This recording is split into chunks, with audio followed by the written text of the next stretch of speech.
Hello, YouTube, the Kingpin of Cinema. And QB999. And we're going to bring you a pretty late movie review, but a movie review nonetheless. Because we need to start doing more content. We fell behind. And yeah, I've been busy with work and shit.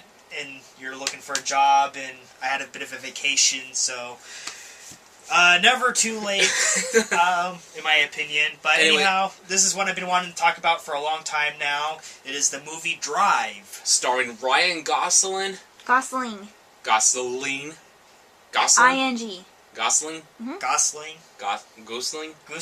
Gosling? Close enough. Oh. Anyhow, the movie is essentially kind of a throwback to the 80s. It's action. It really got good. Actually, that's not even fair, because 80s action was really fucking over the top. So it got a lot of buzz even before it came out because it won the Sundance Film Festival. Deservedly, because to be honest, it is a really great, effective film. Now, it depends on what your tastes are. If you're looking for a big action movie, kind of like a Driver was with Jason Statham, look elsewhere. Yeah, basically fuck off and go somewhere else, because this movie is very slow-paced, but it works to the movie's advantage, because with the slow pace, it helps build up a little thing called tension, a little thing called tone. Suspense. And it actually makes action sequences more exciting, because it feels more real. Now, Ryan Gosling, I'm going to say this, he is a really good actor. He does a really He sold me with this film. Really, you can tell when a person is actually a good actor when all the acting is through action and very little words, which is how his character in this movie is. Using facial expressions and body language to convey what words...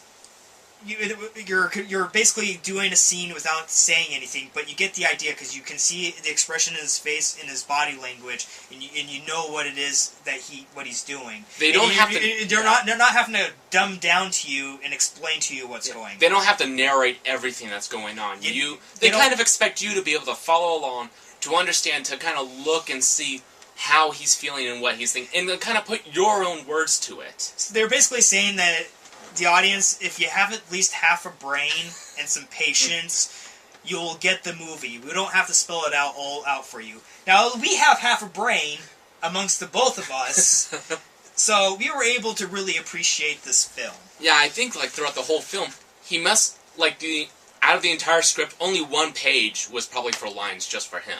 Because he spoke very little throughout this whole movie.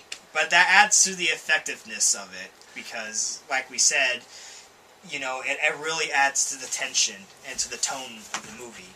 So, the opening scene for it, it kind of is like Driver with Jason Statham, though. He's basically a guy who gets hired out to drive the getaway car for criminals. But unlike Jason Statham, it's played very practically and very grounded in reality. So it's more effective than all the Drive movies put together. Or all the Statham movies put together. Or most of them. The first scene is him, picking up a couple guys. He's driving through the streets. He's not just racing off right at the start. He's actually trying to avoid attention. Yeah. And, when he does get caught, then he starts driving off fast, and instead of just driving off to his hideout or to the drop-off point, he actually goes, hides for a while, waits for the police to kind of go by, to go off on other things, and goes back to driving normally. And he basically waits and plans this whole thing to a T for getting away during a basketball game. He goes into a parking garage as soon as the game ends, and then just walks on out with the crowd. Just on a side note, the Statham movies you're talking about, is that the Transporter? The Transporter, yeah. Yeah, why are you calling them Drive? I don't know. I couldn't... They weren't important enough to... We were confused. The Statham movies we were talking about were the Transporter trilogy. Well, anyhow, moving on... The one thing that this movie does very effectively is that it screws with your expectations. Because from this point, you're thinking that the film's going to be about, okay, so Ryan Gosling, he's a character who's a stunt driver. And he's also a mechanic for this guy who had done stunt driving as a living until his accident, which crippled one of his legs. so he has like kind of a limp.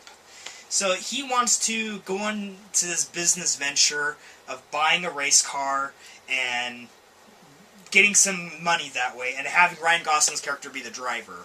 So, okay, so you're kind of like thinking, alright, this is going to be a film about how they ruin the car somehow, and the people that loan them money are going to go after them. But no, it takes a turn, and then it becomes something entirely different. It actually does have a very good twist to it. Well, I mean, the story, it goes... You're thinking it's going to go one way, but then it goes another way, and then it goes another way. Like a twist. I wouldn't really classify it as a twist. It just... It sets up an expectation, but then it does something different. Like a twist. It's not a twist. Anyway, so Ryan Gosling, he ends up, meeting up with this girl. You can tell he kind of like starts liking her. They're hanging out. She then finds out that her husband is gonna get out of jail, which actually was one of the best scenes too, because he's driving her around. Well, because he loves her, and this whole time they're really making a connection, and she drops a bombshell on him, and it's like, oh, my husband's getting paroled. And after that, just the rest of the scene is just them kind of sitting in the car, not saying a word. And it's which awkward. speaks volumes more than any other words could. Because him not saying anything conveys that he's upset by it. And it's very uncomfortable just to kind of be in that situation. Yeah. So, basically, the husband gets out of jail. He owes people money, so they want him to do a heist. So Ryan Gosling goes out of his way and says, I will be the driver for your heist. I will help you out with this. Yeah. And so the heist goes bad. And the guy gets murdered brutally. And then it becomes a new mystery of what the fuck happened? Who are these other guys that knew that we were going to do a heist? It was a setup, and we were all meant to die. Who's behind it? Then you find out Ron Perlman is behind it, and he's awesome in this movie. Well acted all around, by the way. Which also leads us into some of the best scene. The violence in this movie is intense, but they managed to not show too much.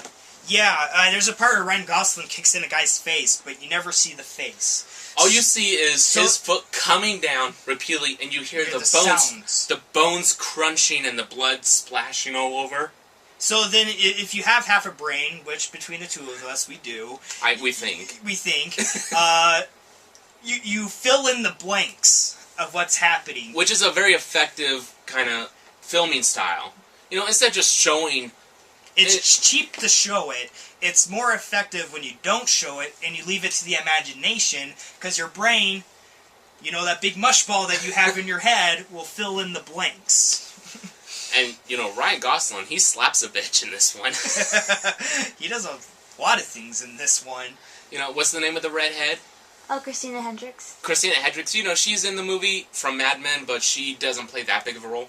But he's just you see him, he's in the hotel room with her after the heist had gone wrong. You just see him calmly, just put on some gloves. His driving gloves. And shit is going to go down. And he just slaps that bitch. You just know he's gonna jack something up, because... He basically tells her, you tell me what the fuck is going on, or else. Those are one of the few times is when he's talking, is when he's threatening to kill someone. Yeah. There's so many great moments in this movie. Like when he goes in the strip club with the hammer and beats the guy. That was awesome. A bullet?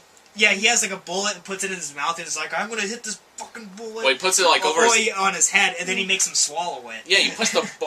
It's because this guy came and beat up the girl he likes, her husband, and they gave a bullet to his son. So Ryan Gosling takes the bomb and goes you did this, right? Puts it in the guy's mouth and forces him to swallow it. And I also like that scene. It's you have all the strippers in there, and they're just all watching it, like it's nothing. They're not reacting in it, and they're not going running out or whatever. That's just every day for them. You kind of just get the sense exactly that you get the sense that they know this guy has mob connections, and they've probably seen something like this often. Still, so just a lot of very powerful, tense scenes, and a lot of really good imagery. The pacing of the movie is perfect. Is perfect. The soundtrack is like really 80s style. It's perfect. And just the scenery that they managed to do too. It's very stylized. Yeah, the movie is extremely stylized. Like, there's a moment when Ryan Gosling and the girl kiss in an elevator, and it's like, the whole movie slows down, and the lights dim, and it goes on forever. And they're in an elevator, and if you've ever been in an elevator, it's like 5 seconds you're off. But they managed to drag this out for a good couple minutes. But it's really cool because it's... And then, of course, as soon as they come out of it, the lights kind of come back up. They come back into... they're coming back into the real world. And then Ryan Gosling beats the shit out of a guy in the elevator there that's trying to kill him. With the infamous head-crushing scene. Yeah. Yep. Well, so, yeah, this movie does everything perfect. It's great style, great pacing. Great acting. Great acting. From everyone. Yeah. Honestly, when Oscar season comes rolling around, I could see this one being nominated for Best Actor, Ryan Gosling. Being one of the... maybe Best Supporting, but... I don't know who would be supporting. I don't know. Everyone was really good, though. Everyone was really good, but there really wasn't a supporting role in it. Best visuals, maybe? Or screenplay. Screenplay, best movie, best director.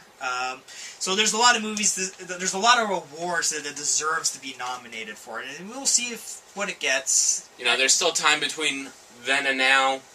So we'll see what comes out, what it can contend with, but right now I'd say this is at probably the top of the running. Right now, I'd say this is the best movie I've seen all year. And there's been a lot of shit this year.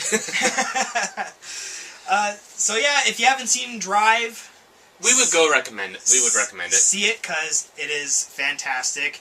If you have a mush of head, or a head full of mush, and you love... if you're not patient and you don't like movies with a lot of build-up... And you like Vin Diesel movies a lot, then this is not going to be the film for you. I know it kind of puts it off as such. It's not a high, fast-paced action thriller. It's not.